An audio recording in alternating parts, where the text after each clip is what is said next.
Bueno, aquí estoy esperando a Julián. Hola, Julián.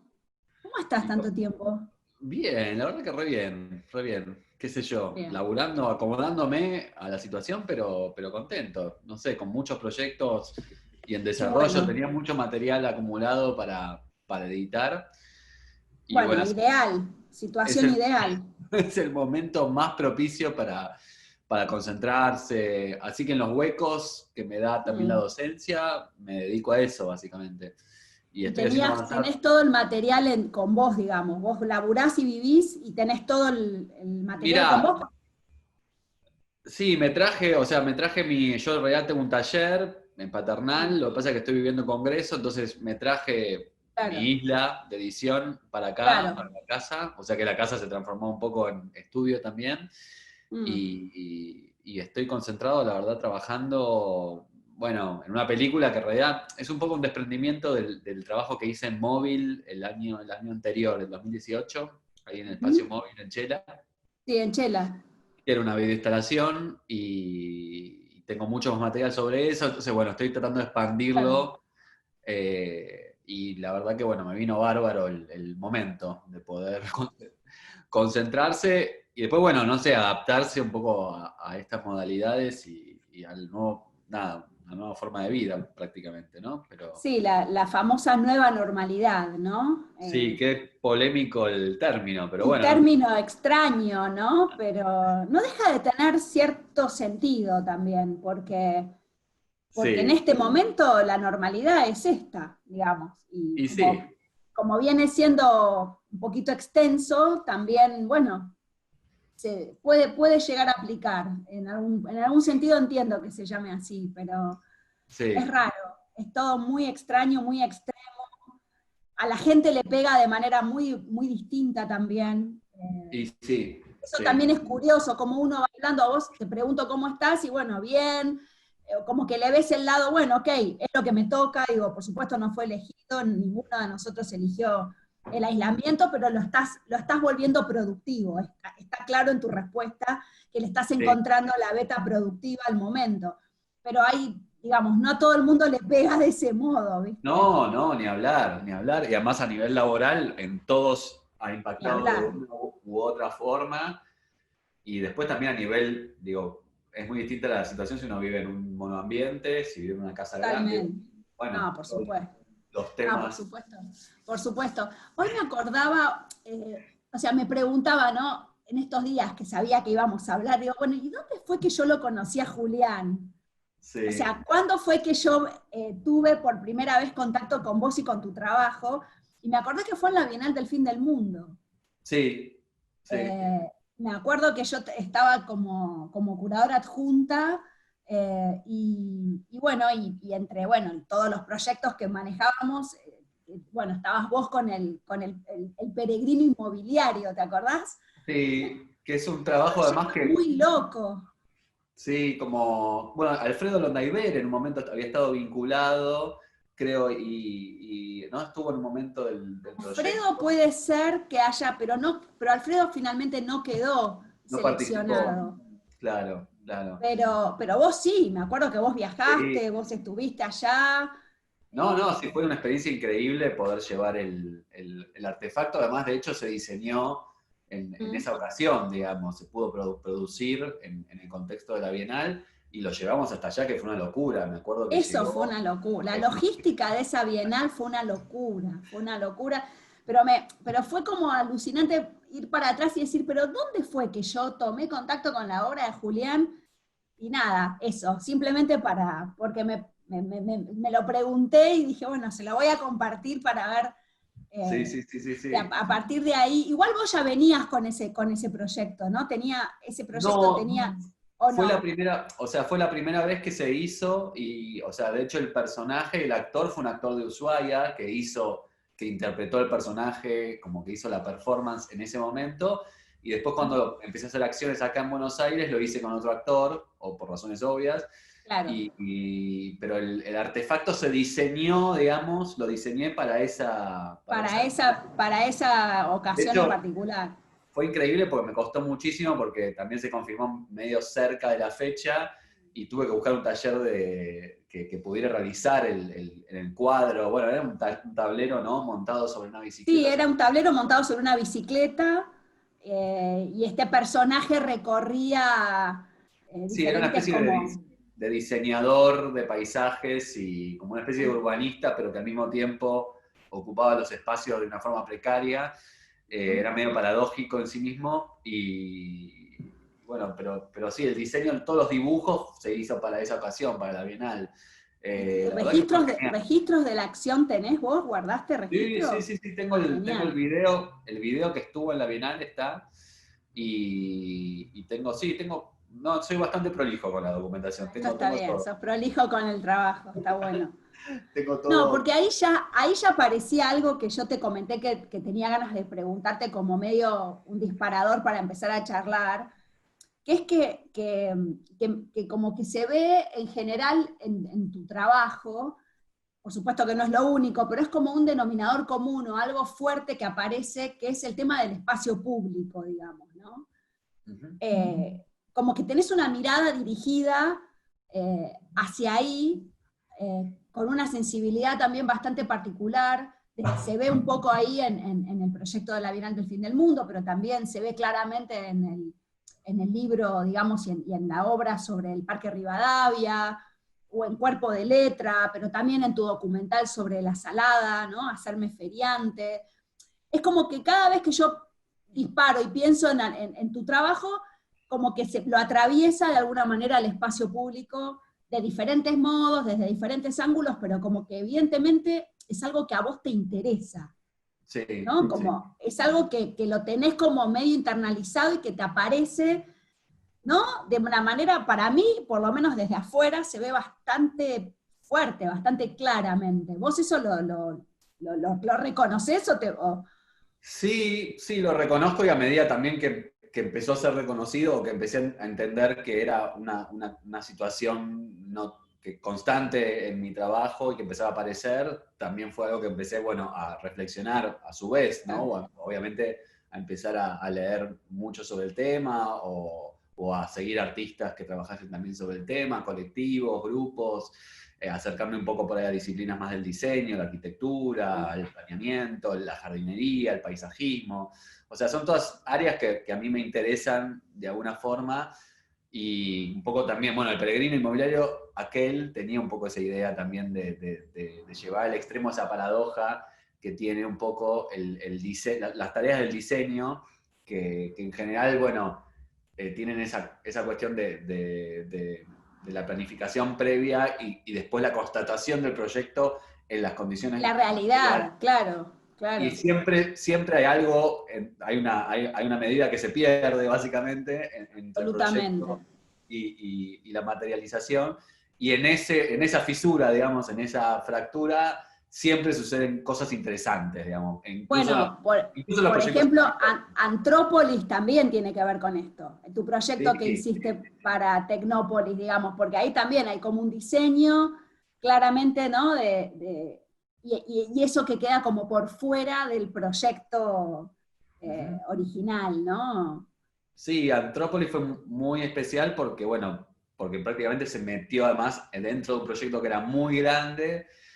Fue único en el sentido de que se hizo el primer año que se construyó Tecnópolis, que fue el año que se inauguró el parque del Bicentenario en aquel momento, en el año 2011, ya falta un poco Sí, para la década de eso. Y de alguna forma también era un momento de mucho esfuerzo a nivel también, digamos, de parte de la gestión y del Estado de poder producir eso, de llegar a tiempo incluso.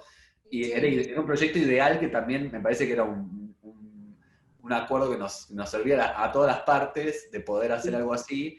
Y también, bueno, fue una circunstancia única, no se podría haber hecho ni después Claro. ni ahora. De hecho, es un proyecto, si yo te muestro los dibujos originales del proyecto, es muy distinto a lo que terminó haciéndose, pero a la vez hay algo del espíritu y que contenían esos bocetos que se reflejan claramente en la obra Claro. final. Y también es muy distinta también, como para mí fue, bueno, ojalá pudiera tener más ocasiones para poder producir ese tipo de trabajos, pero había algo que escapaba un poco a la idea del proyecto de artista. Bueno, falleció Cristo hace poco, ¿no? Que es un ejemplo paradigmático sí, de sí. esos artistas que uno ve los bocetos de esas obras increíbles, enormes, costosísimas, y uno después, o sea, es como ve el boceto con los crayones de él arriba, y después ve la foto del proyecto realizado, y casi que es lo mismo. Casi que no O sea, hay, no hay, o no sea, hay obviamente, fisura ahí. un artista del primer mundo, en un momento también de la sociedad del siglo XX, en el cual se podían producir ese tipo de obras, que hoy cada vez es más difícil. Digamos, esa traducción, digamos, ese pasaje de lenguajes que no sufría interferencias o no sufría interrupciones o, bueno, resiliencia, como se quiera llamar. Sí. En Antrópolis, prácticamente la definición del proyecto eran todas Exactamente, exactamente. todos estos ajustes que había, Ahora, era lo que define la obra. Ahí no, a ver, entiendo lo de, digamos, la fisura y los ajustes que puede sufrir un proyecto artístico o cualquier tipo de proyecto urbanístico y demás, y su concreción, digamos, final, pero por ahí también, te pregunto, no es como una pregunta, si no puede haber también como una dimensión que tiene que ver con la especificidad, digamos, sociopolítica de nuestro digamos, de nosotros como latinoamericanos, qué sé yo, ¿no? Sí. En esta situación de programar y que después, bueno, uno termina concretando ese proyecto con lo que tiene a mano, con lo que puede, y sí, la fisura es grande, digamos, en general, ¿no? O puede llegar a ser como grande y notoria, al punto de permitirte a vos en Antrópolis enfocar en la fisura para hacer un proyecto puntualmente, ¿no? A partir de eso.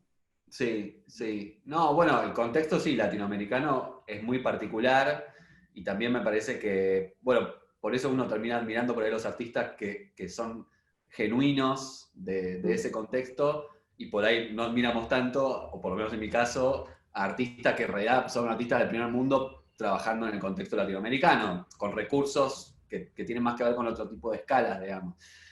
Lo cual no quiere decir que necesariamente tengamos que estar precarizados por siempre, digamos. Me parece que No, por supuesto, no.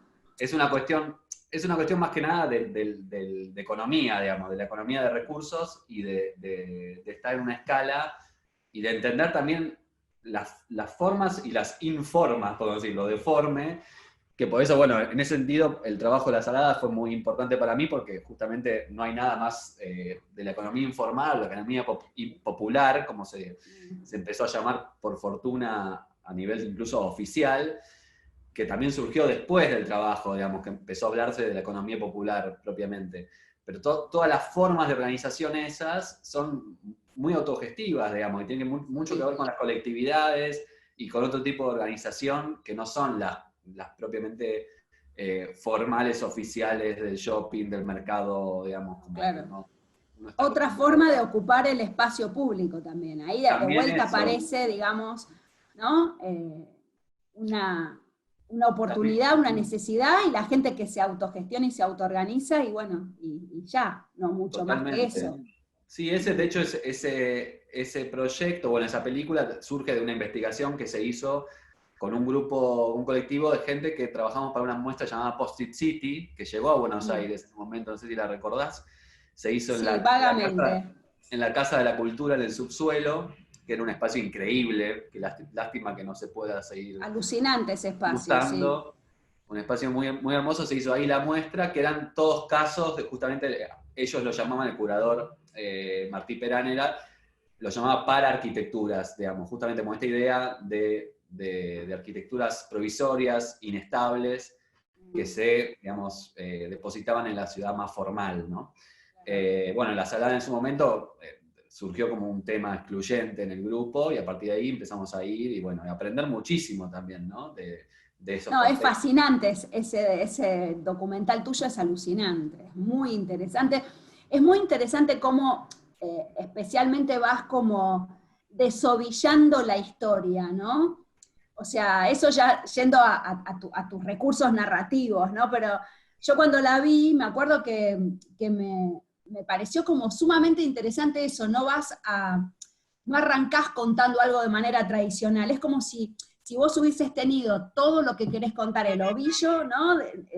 De la trama, y lo hubieras Sí. ido desovillando de una manera como muy sutil, muy, con una mirada muy afectiva también, pero bastante también como, ¿no? Acá estoy, pero los presento a ellos para que, ¿no? Para que se vaya desarrollando esta historia. A mí me re gustó ese Sí, documental. tal cual, Eh, sí, es como una forma también, bueno, por ahí es también como una influencia de cierta práctica de la investigación artística, ¿no? Que por ahí no es tan común por ahí en el documental es tradicional, verdad. pero sí lo es, digamos, porque hay un montón de híbridos ya, digamos, de áreas de artistas que hacen documentales o documentalistas que hacen, bueno, como que ya Sí. los cruces son algo muy frecuente, pero me parece que en ese intercambio surgen cosas interesantes también formales también, incluso Mm. en relación a la investigación, ¿no? Sí, me acuerdo una escena en que la cámara está casi adentro de un carro. Sí, Eso, me quedó eso como grabado, mirá que la vi hace tiempo, pero sí. me acuerdo de eso, viste, como si hubieras metido la cámara dentro de un carro y te vas metiendo por los pasillos de la salada con la cámara. Bueno, eh, y eso si lo pensás se hizo 3 años después del peregrino inmobiliario de Ushuaia, o sea, exacto, tampoco, digo, son claro. como estrategias también bueno, que se van intercambiando, que uno empieza a utilizar también como metódicamente, ¿no? Mm. Sí, es verdad esto porque a ver, también hay como algo curioso en tu formación, ¿no? Y en cómo vos te movés también con esto, como con estos híbridos, ¿no? Que por ahí venís de la dramaturgia, pero te movés también como muy cómodo en el mundo de las artes visuales. ¿Eso siempre lo tuviste claro de entrada así? No, para O se te nada. fue dando, digamos? ¿Cómo llegaste No, nada, a transitar así cómodamente por diferentes como disciplinas y espacios? no, bueno, yo digo, como formación, digamos, bueno, hice la escuela La Pueyrredón de Bellas Artes, pero Claro. siempre dibujé, siempre fui dibujante. De hecho, en un momento de mi vida creía que iba a ser historietista, o sea, como, de hecho tengo un montón de amigos historietistas y es un material constante, digamos, estoy como al tanto de lo que se produce, admiro muchísimo, a la vez es como una tarea increíble, digo, le tengo muchísimo respeto a los dibujantes Sos que muy buen logran, dibujante, además, hay que decirlo. bueno, O sea, tus dibujos son, sí, bueno, ni hablar, sí. no tan Sí, bueno son como algunos de divinos. mis colegas, pero la verdad que me parece como muy increíble como medio narrativo justamente, el tema de la secuencialidad y Mm. todo eso, que de alguna forma ya incluye todo eso. Después sucede que, bueno, a partir de mi trabajo justamente del Parque Rivadavia, en el cual también había una feria, en el cual yo mismo conseguía pre-internet los materiales de historietas que Claro. alimentaban toda esa beta. A partir de, bueno, de este suceso traumático que fue como el cerramiento del parque, surge como mi proyecto de tesis de la Pueyrredón y surge una cantidad de estrategias también de práctica artística, Claro. digamos, que en su momento había visto con Eduardo Molinari, que había sido el director de tesis Fue tu director de tesis, totalmente. de aquel trabajo y de alguna forma es como un descubrimiento también de un mundo que, bueno, que empecé a ver que podía incluir muchísimas Mm. formalidades prácticas bueno, después incluyó finalmente el video, que era algo que, bueno, que por cuestiones familiares, como mis padres son cineastas, Mm. ambos nunca me había propuesto ni siquiera estudiar cine, ¿no? Esas cosas, esas vueltas que da Ah, uno, ese ¿no? dato yo no lo tenía, ¿ves? Eso es interesante, claro. Hiciste Sí, todo, rodeaste todo, y diste una hice vuelta hasta que terminaste agarrando la cámara.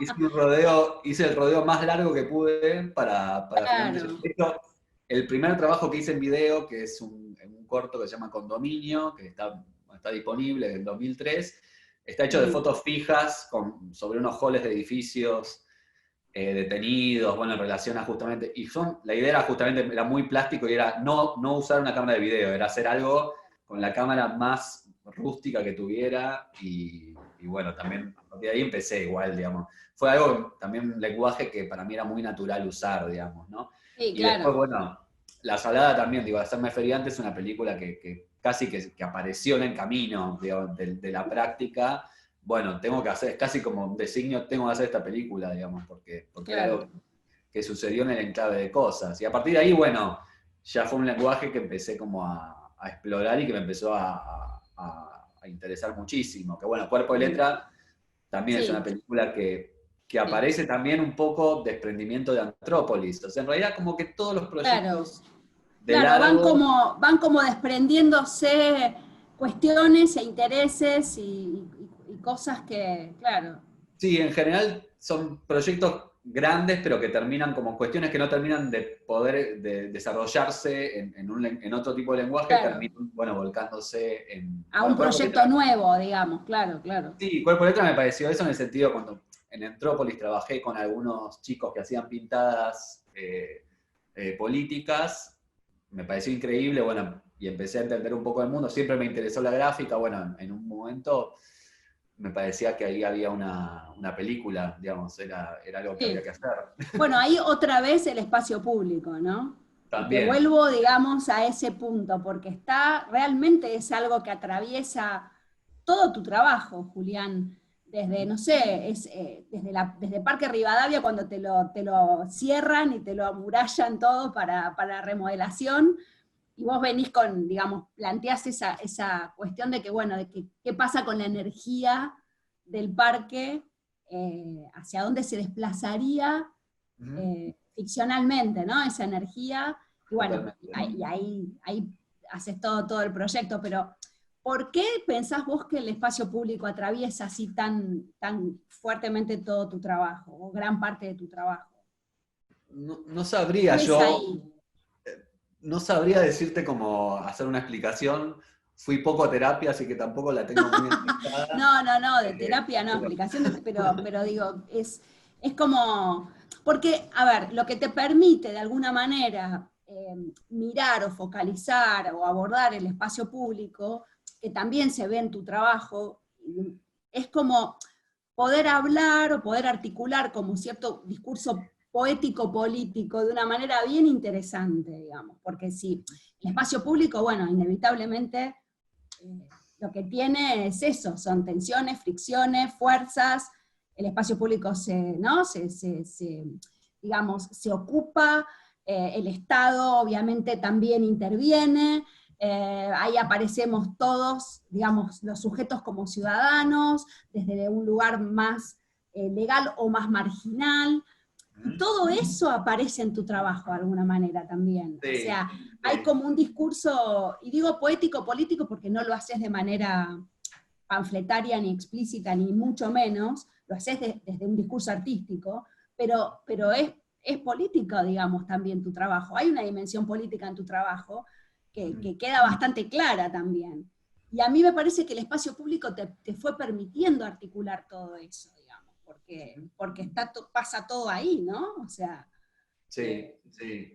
Sí, o sea, la verdad que no es algo que lo tenga como con tanta anticipación, digo, como una predisposición natural, pero sí es algo claro, que termina sucediendo de alguna forma. Ahora estoy editando justamente estoy con un proyecto de esta película, que es esto que te contaba, que es el desprendimiento de esta instalación que hice en móvil, que era Informe del Aire, que es un trabajo sobre espeleología, sobre espeleólogos.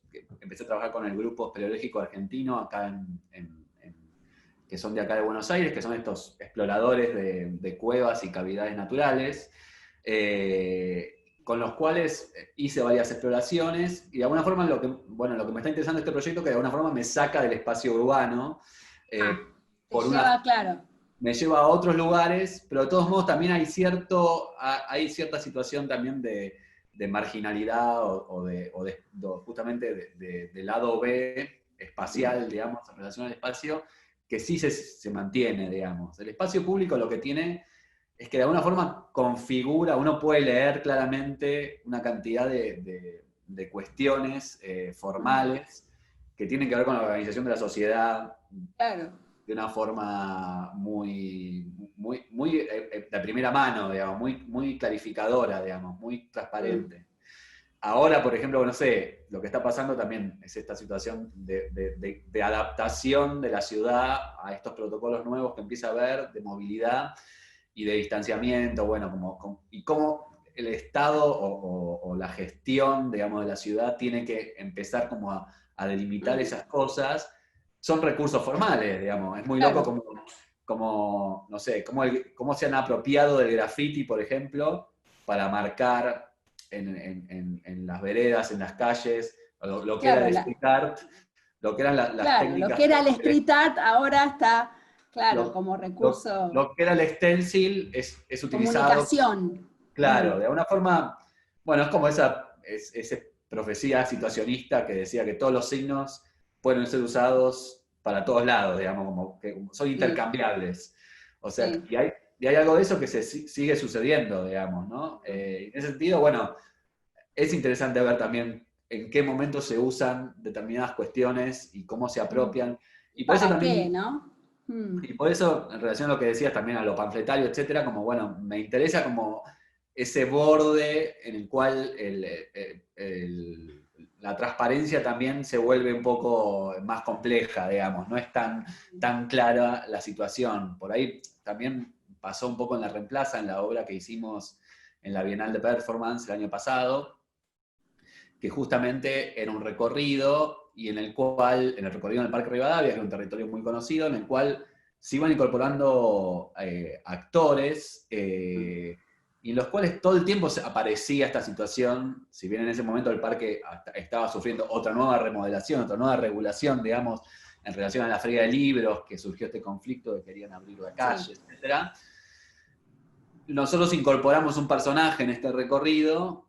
Bueno, además hoy es doblemente resonante porque era una chica afro, ¿no? mm, Que mirá, era repartidora de Rappi, ¿no? wow, Una reportadora de Rappi que aparecía en el recorrido. También porque yo empecé a ver que en el parque se reunían muchísimos repartidores como para descansar o para intercambiar y hacer un cigarrillo, una pausa, un almuerzo, etcétera, como que era un espacio de uso natural, y era también muy loco que el público de la Bienal era como interceptado por este personaje y empezaba a cuestionar las cosas que decía el guía del recorrido, pero era un personaje nuestro, digamos, pero era algo que claro, claro. empezó a generar mucho ruido, por eso era muy controvertida la obra en un punto, porque había mucha gente que le contestaba a ella mal, y surgían esta especie de micro racismos también, que hay todo el tiempo, Claro, wow. eh, y que también yo me imaginaba, porque hay toda una historia ahí en el parque que está en el libro, que es Sí, la de la planchadora, la planchadora. que es Eran, era una sirvienta, digamos, una esclava negra de la familia Lezica que vivía en el caserón que estaba en el casco de la quinta Lezica, que estaba en el parque, y que en un momento aparece degollada, ¿no? Y después, en los años 50, los años 60, el mito de la planchadora degollada se usaba para atemorizar a los niños que iban claro, a jugar al fútbol o a robar. Sobre todo decían que los chicos iban a robar frutas de los árboles. frutas, Y entonces se corrió la bola eso, que existía este claro. mito y que los iban a quemar, que la sirvienta los iba a quemar con la plancha caliente. O sea, la verdad que es una imagen bastante aterradora. Hoy Wow. es aterradora, me imagino, para un chico o chique de aquella época.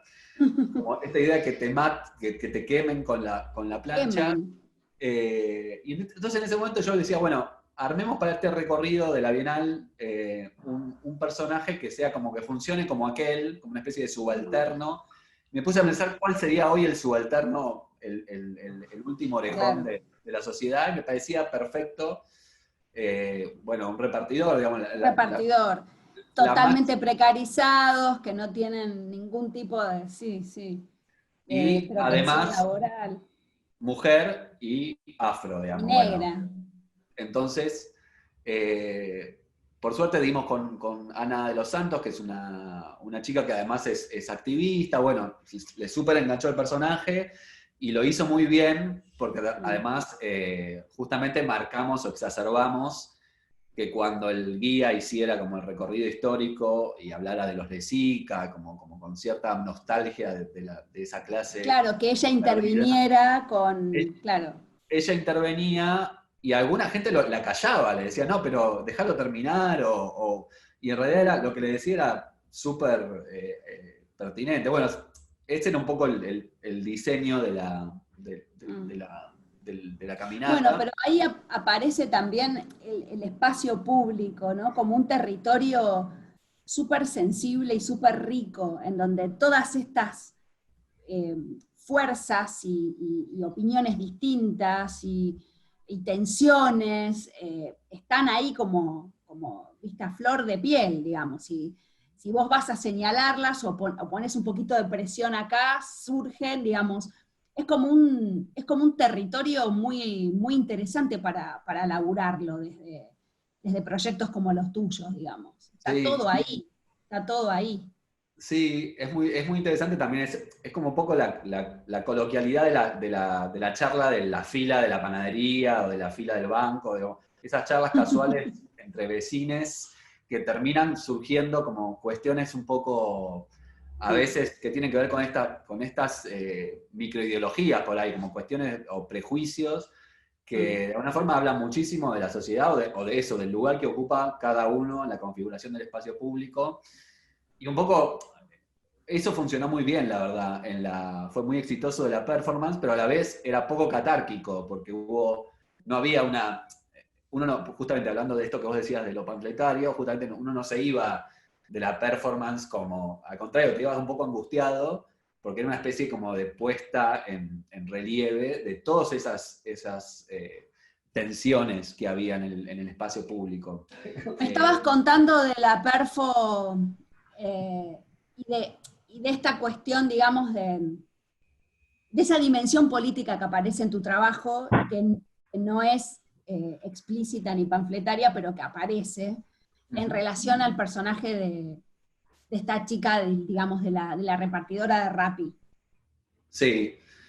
No, un poco en el recorrido lo que sucedía era eso, que ella intervenía justamente el relato del guía. El guía justamente lo encarnaba otro actor, que es Saporiti, quien justamente llevaba adelante un discurso bastante cercano a lo patrimonialista, digamos, más cercano a lo histórico, a los hitos históricos del parque, y en el cual también muy lateralmente ninguneaba ciertas narrativas que eran un poco más justamente de la historia de lo popular o del espacio público, de la feria, justamente no le pedía a la gente que se detenga en la feria, o sea, hacía como una lectura del territorio jerarquizante, digamos, ¿no? Jerarquizante, Que tiene que ver un poco también con estas cosas que continuamente suceden, digamos, en el espacio público. Son, bueno, cómo incluso estos protocolos obligan a que algunas cosas sean de mayor accesibilidad que otras, ¿no? Y en el relato un poco pasaba eso, y esta chica, digamos, estaba como, bueno, obviamente actuaba de estar en el parque descansando, pero se iba como colando en las paradas que iba haciendo el guía y hacía comentarios que justamente contradecían un poco la visión que tenía él. En relación a las esculturas primero, porque hablaba de los motivos que eran todos femeninos, eran desnudos femeninos, que eran muy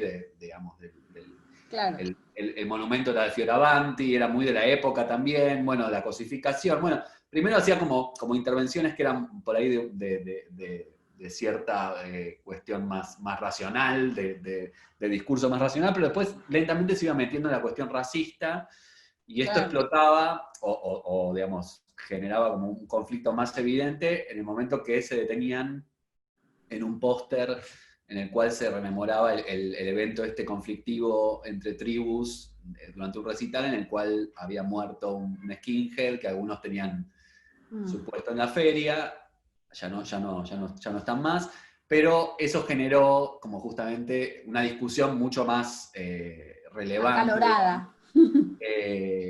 Y justamente lo que te comentaba era que lo que queríamos hacer con este personaje era bueno, imaginar cuál era el personaje más subalterno, más marginal, o el paralelo, digamos, actual. Fue como traer la leyenda de la planchadora y ficcionalizarla en el presente, ¿no? Digamos, tratar de trazar como un paralelo ficcional a ese personaje de leyenda.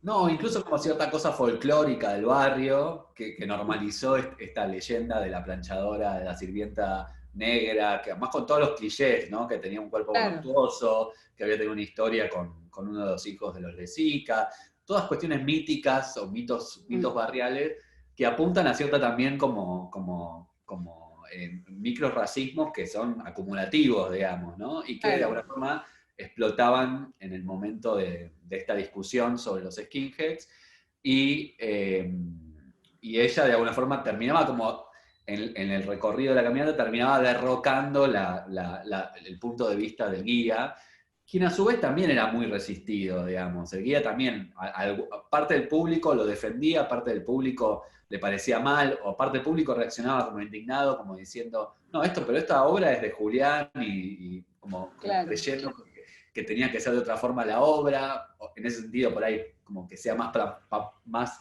lineal, digamos, más panfletaria. Más progre. Bueno, más progre, si querés, más progre.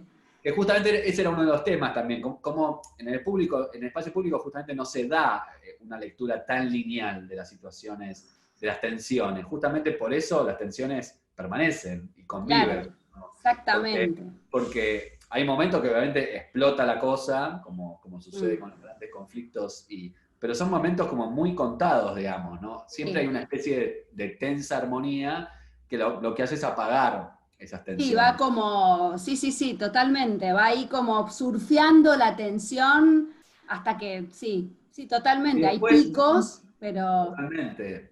Después hay algo como que me pareció para mí muy interesante la experiencia, porque más nunca había hecho ese formato. Yo no soy además un artista propiamente performer, digamos, pero sí me interesaba. Yo había releído o revisitado mucho el happening de Raúl Escari, Entre en discontinuidad, ¿viste? Que es de los años 60. Me interesaba mucho, o sea, estudié bastante esa obra para hacer La Reemplaza también, por una cuestión del formato y de cómo se podían colar algunas cuestiones más contingentes, digamos, no tan lineales, sobre el relato de la obra en sí mismo. Y la verdad que sucedieron cosas increíbles en cada pasada que hubo. Por ejemplo, hubo una pasada que poco después de haber pasado el sitio en el cual estaba el póster del homenaje al skinhead, pasó la policía, pasaron como 5 o 6 motos a toda velocidad, que la gente se asustó, casi nos atropellan por la obra de ahí del parque, pues estaba todo muy oscuro, porque justamente no había luz de obra, bueno, cuestiones como también de la infraestructura básica de la ciudad, que terminó siendo como, bueno, la gente quedó medio, digo, como que fue un susto, que todos nos dimos un susto importante. Bueno, porque también digamos que la estructura misma de la performance te permite guionar digamos, la acción hasta un punto, ¿no? Sobre todo trabajando, bueno, vos largás la ficción y el público interactúa y podés, digamos, controlar, por decirlo así, hasta cierto punto. Después, justamente esa es la riqueza también que tiene el propio medio, ¿no? El trabajar con la contingencia de lo que pueda pasar. Totalmente. Y en ese sentido, nosotros no teníamos ningún control de las reacciones que podía tener el público o los transeúntes, porque había mucha gente que paseaba, que de golpe escuchaba que había un recorrido y se sumaba, o personajes del parque, o sea, realmente no había control, pero eso fue, la verdad que muy divertido, muy apasionante de esa experiencia. Y lo más parecido justamente a una obra viva, ¿no? Lo que uno piensa como Claro. Que en ese sentido, por ahí, yo que estoy más acostumbrado obviamente, al formato audiovisual, en el cual uno piensa cada segundo, cada corte, los fundidos, bueno, como una especie de control. La verdad que fue muy interesante poder experimentar. Sí, ahí no hay red, digamos, ¿no? No. Sí, hay un momento que no hay red. Bueno, igualmente en Antrópolis también había algo de eso, en varias obras pude experimentar algo de eso, pero en general el audiovisual es un lenguaje que a uno lo puede dejar tranquilo, porque bueno, es como termina firmando y hasta decide el título, la tipografía, o sea, todos los detalles son como controlados. Y bueno, en ese sentido era un desafío para mí poder hacer esa obra. A mí también me resulta interesante cómo vos, en algunos de tus trabajos, pienso en el de Parque Rivadavia, o incluso en el comienzo, sobre todo, de hacerme feriante, todo ese material como de archivo, como que te gusta, ¿no? Te buceás un poco en la historia pues, y lo usás de una manera como muy interesante para articularlo en la narración, ¿no? Eso que yo te decía de desovillar, ¿no? Que me parece como que vas dosificando esos materiales y van apareciendo, sobre todo en Hacerme Feriante, el principio es muy bello, ese modo en que tenés de hacer ese paralelo entre lo que era ese espacio en la década, creo, del 30 al 40, ¿no? La Salada, digamos, esa especie como de balneario público, y el correlato con el presente, ¿no? Ese laburo como de ir a hurgar a los archivos, ¿lo haces vos? ¿O mandás a Sí, alguien de tu equipo a hacerlo? ¿Cómo no, cómo bueno, es? sí, a veces sí, lo hace, a veces hay alguien que se dedica a eso, a hacer archivo, pero bueno, hay un punto en el cual es una parte que disfruto muchísimo también de hacer. En algunas ocasiones es inabarcable, sobre todo cuando No, claro. hay mucho material, es más difícil.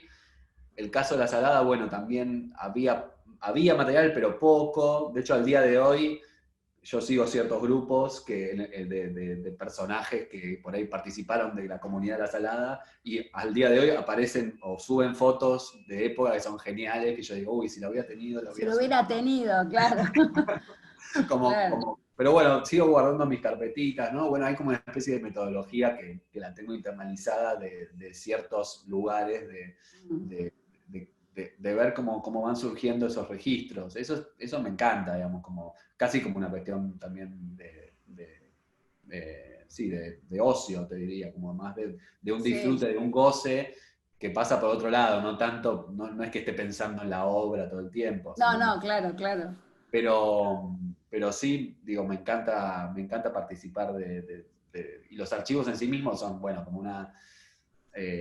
Bueno, es muy paradójico también hoy el rol de las instituciones en relación a los archivos, bueno, como algo siempre están en peligro, digamos, siempre están como Siempre, en un momento. siempre. Mm, Entonces, bueno, las cinematecas, lo que sí. pasó en Brasil el año pasado con el Con museo, con el con el incendio. museo. O Mm. sea, hay algo justamente de la conservación de esos materiales que empieza a ser como cada vez más difícil de lograr, que sería como el mínimo institucional dado, ¿no? Claro.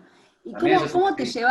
cómo te llevas con los equipos de trabajo? Digo, porque imagino que para determinados proyectos, como que, bueno, vos funcionás un poco como el director del proyecto y tenés como bastante gente debe estar involucrada alrededor. Eso ya también te debe como insumir como una cierta metodología y organización, y, ¿no? ¿Cómo te llevas con eso? Que para un artista visual, ese tipo de laburo, depende también de qué artista, ¿no? Y hay proyectos también de artistas Sí. que también implican, digamos, el laburo con equipos de gente grande, pero digamos que no es lo más común, ¿no? ¿Cómo te llevas con esa mediatización del trabajo cuando tenés bastantes personas alrededor con Me las que encanta. consensuar, digamos?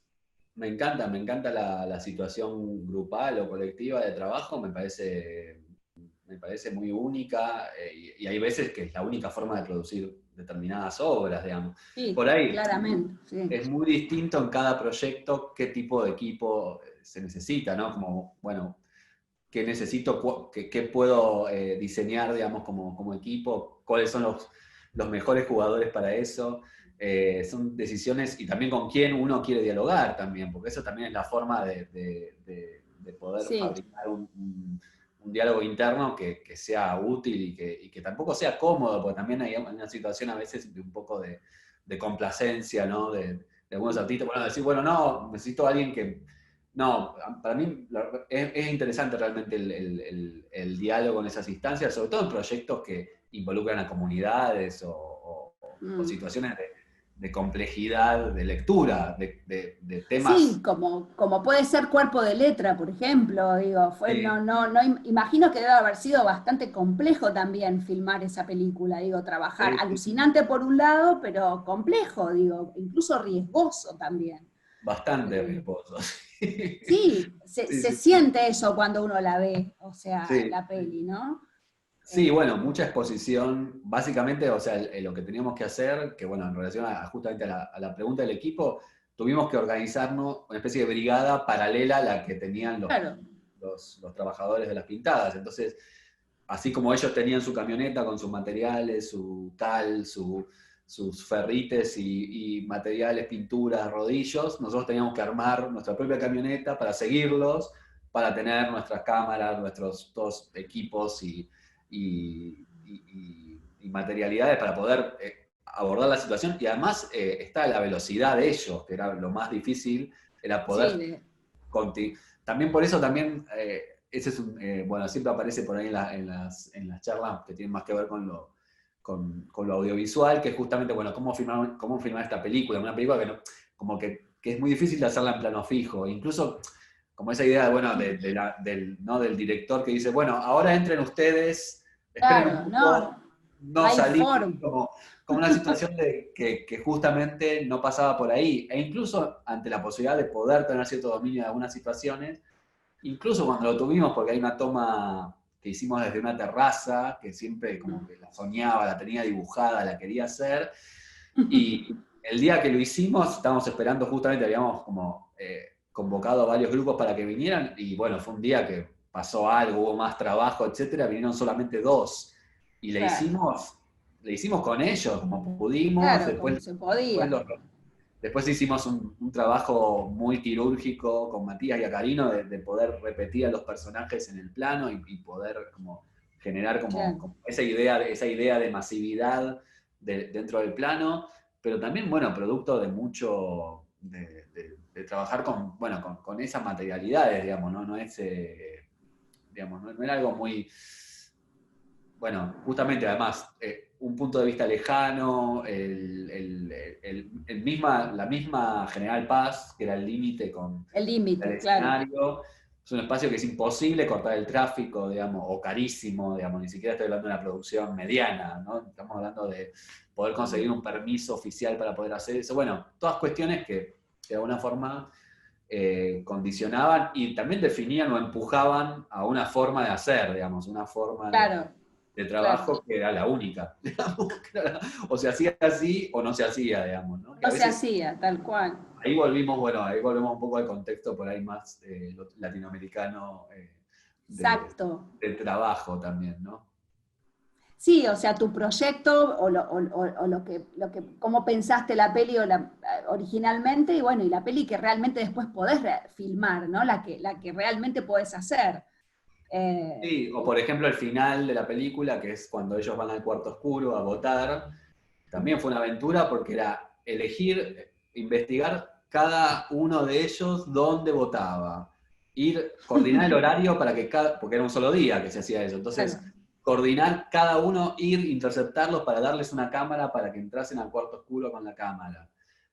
Tratar de que lo hagan, que filmen, o sea, Pagan, que claro, claro. ellos mismos filmen su. Después, bueno, con los celulares y todo, ya es como casi una Ah, tradición, sí. cada uno se haga una selfie votando, pero de alguna forma, bueno, acá les dimos nosotros la cámara, esperar a que salgan, bueno, tampoco tener un control sobre lo que ellos iban a filmar adentro del cuarto oscuro, lo que iban a decir, bueno, pero bueno, en el Sí, caso de ese. aparece de vuelta, aparece mucho esto de la contingencia, ¿no? Y poder lidiar y tramitar la contingencia de lo que no puedes controlar, tanto en la performance como en estos casos, digamos, y poder seguir, ¿no? Como navegando y llevando el proyecto a partir de esas contingencias también, y capaz incluso hacerla jugar a tu favor, digamos, ¿no? Sí, Pero incluso hacerla jugar a tu favor. Creo que ahí también hay como, más allá de, bueno, de tu propio carácter, digamos, también supongo que debe ser una cuestión de experiencia, ¿no? De ir como avanzando en función de, bueno, de ciertas experiencias previas en las que el manejo de esa contingencia te funcionó, digamos, entonces confías en que lo vas a poder, porque por momentos se puede tornar como muy, además de muy estresante, como muy caótico, ¿no? Sí. Teniendo gente a cargo, manejando equipos, digo, este paralelo me interesaba trazar en relación a cómo trabaja por ahí un artista visual con medios un poco más acotados y más como controlados. En tu caso, en ciertos proyectos, sobre todo en las películas, digamos, imagino que estas contingencias son como más complejas, ¿viste? De llevarlas a un buen puerto, o pueden serlo, digamos, pueden tornarse más complejas. Mira, hay algo que me pasó a mí con tu película de Cuerpo de Letra, que yo siempre lo llamo como el efecto Dan Flavin, ¿viste? Cuando hay una buena obra, un artista que logra realmente hacerte ver un tubo de neón como nunca antes lo habías visto, y ya nunca lo vas a volver a ver como lo veías antes. Bueno, en tu caso con Cuerpo de Letra, uno ve todo el tiempo esas pintadas, ¿entendés? Pero cuando vos ves la peli y volvés a estar en la General Paz, manejando y pasando por ahí, y los volvés a ver, como que te reconfigura completamente esa imagen, ese espacio, los sujetos que están detrás de esas pintadas, todo el paisaje, digamos, que vos habías transitado 1000 veces antes, te lo significó completamente. Eso es alucinante, te digo. Lograr eso, pero en serio te digo, el efecto Dan Flavin, o sea, porque el tubo de neón después de Dan Flavin nunca más vuelve a ser el mismo, ¿viste? O sea, uno no lo vuelve a ver nunca más de la misma manera. Y con tu peli de Cuerpo de Letra, a mí con las pintadas me pasó exactamente igual. O sea, ahí, bueno, se cruzan otras cosas también, pero te las hace ver de otro modo, te resignifican esas formas. O sea, para empezar, empecé a ver formas. O sea, cosa que antes no veía de ese modo, digamos. Más allá de que podía reconocer más destreza o alguna cuestión plástica, si querés, por la formación profesional, pero no veía de la misma manera que veo ahora, ¿no? Después de haberla visto. Así que eso, no quiero dejar la oportunidad para agradecerlo, porque no pasa siempre. No siempre pasa eso con algunas obras de algunos artistas, y cuando pasa es como alucinante, ¿viste? Por algo uno también se dedica a lo que se dedica, para que te pasen esas cosas más seguido, ¿no? Buenísimo. Bueno, me alegra muchísimo que sea así, la verdad que sí, está Sí, buenísimo. Está sí. buenísimo. Contame un poco más del proyecto este nuevo que tenés entre manos. Proyecto en el que estás laburando ahora para el futuro. ¿En qué andás con esto de las cuevas? Y es un proyecto en realidad que empecé a trabajar hace tiempo. Hubo una muestra que había curado Lux Linder en el Malva, que se llamaba Lo contrario de la magia. De acuerdo, lo contrario de la magia, sí, sí. Ahí por primera vez mostré un video, una pieza que había hecho con el Grupo Espeleológico Argentino, que es bueno, gente con la que colaboro desde antes, incluso de esa época, que paradójicamente los conocí a partir de la investigación del Parque Rivadavia, porque ellos tuvieron una sede del grupo, el gobierno en su momento les dio una sede del grupo en un banco, esos viejos bancos de la ciudad que estaban construidos Bancos en que los estaban en las parques. plazas, sí, los minibancos. Los minibancos, que después de la crisis del 89 se vació el lugar y en un momento los mandaron ahí para que se reunieran ahí y estuvieron un tiempo ahí. Y yo a raíz de ello, de la investigación, los contacté y me pareció extrañísimo, ¿no? Sí. Ya existiese una asociación de ese tipo. Pero bueno, justamente este año están cumpliendo 40 años ellos de trayectoria en exploraciones, etcétera. Y de hecho me invitaron ahora en un simposio, voy a participar de un simposio que están organizando. Pero bueno, me gusta mucho porque son una especie de asociación civil, pero bueno, que practican como otros grupos que hay en el país, justamente la espeleología, que en realidad es algo que no se desarrolló tanto por ahí en Argentina, a excepción de estos grupos, digamos, como en otros países, bueno, por ahí en México, hablando de Latinoamérica, ¿no? En en Brasil también hay algo, y después en Europa hay muchísimo, ¿no? Porque, bueno, porque es algo muy de tradición, y también hay algo de la geografía, que es mucho más próximo en relación al territorio que tenemos nosotros, es mucho más cercano, y también la cuestión de que nosotros tenemos grandes metrópolis de mucha Claro. concentración, y allá en Europa por ahí las ciudades son ciudades más pequeñas y en las cuales están más cerca de los ambientes rurales donde puede Claro. haber, digamos, cuevas o por una cuestión también geológica, básicamente están más cerca y es algo más posible de explotar como el ocio, digamos, como decir, bueno, un fin de Claro. semana, en lugar de ir Te al voy balneario, a, claro, claro. en lugar de ir al balneario de la Salada, me voy a la caverna tal, pues. Claro, Como algo también del hobby. Bueno, me fascinó sí. muchísimo siempre como, y además como una cuestión deportiva, en fin. Y bueno, vengo haciendo como un trabajo y estuve en una residencia en Torino, del premio Lucio Fontana. En ese momento Ah, conocí a espeleólogos italianos y realicé una colaboración, digamos, a esta altura del proyecto con Alberto Cotti, que es un espeleólogo de allá de Torino. Y con él empezamos a desarrollar, a pensar en un proyecto relacionado a las corrientes de aire, la meteorología, que por eso también me está interesando bastante el tema meteorológico en general. Y bueno, con él empecé a desarrollar, bueno, el año pasado hice otro viaje en Italia y cada vez que voy filmo, bueno, filmé con claro. ellos y estoy acumulando material que bueno, ya ahora lo estoy como creando ya un documental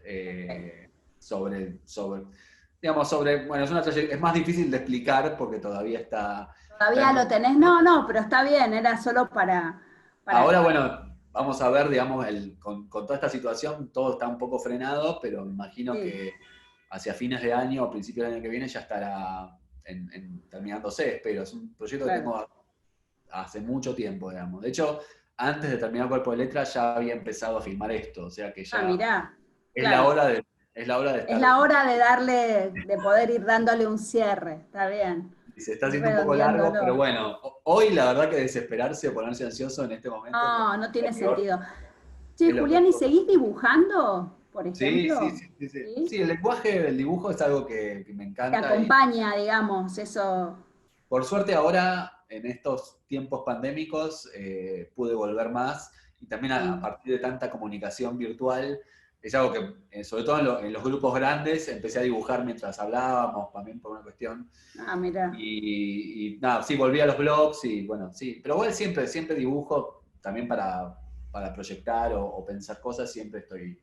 ¿Pero lo eh, pensás como obra eso? O sea, lo tenés como. mira, ¿Cómo, nunca... cómo lo ves vos, esa producción de dibujos que tenés?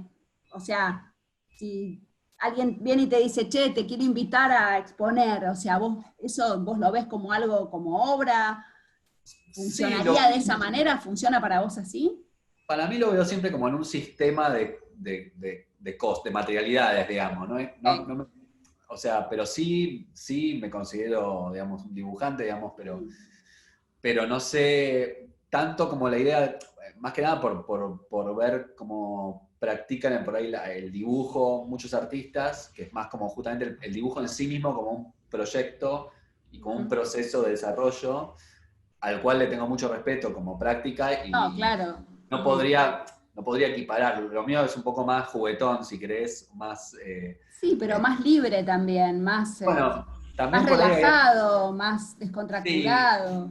hay algo de eso que, bueno, que no, que prefiero que quede en ese lugar y Claro, nunca me puse como a eso, a producir un dibujo para una muestra, como pensando en la finalidad, digamos, de la exposición, sino más como, bueno, como algo de proceso de pensar. Me ayuda mucho a pensar también, ¿no? Como esquema. claro, claro.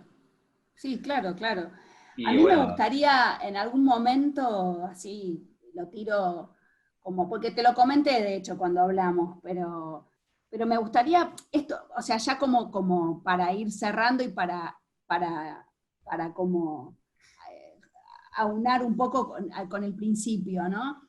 Eh, a mí me encantaría por ahí en el futuro, ya hablando por ahí año que viene, pero invitarte a hacer algo en algún momento al Parque de la Memoria, a ver cómo esta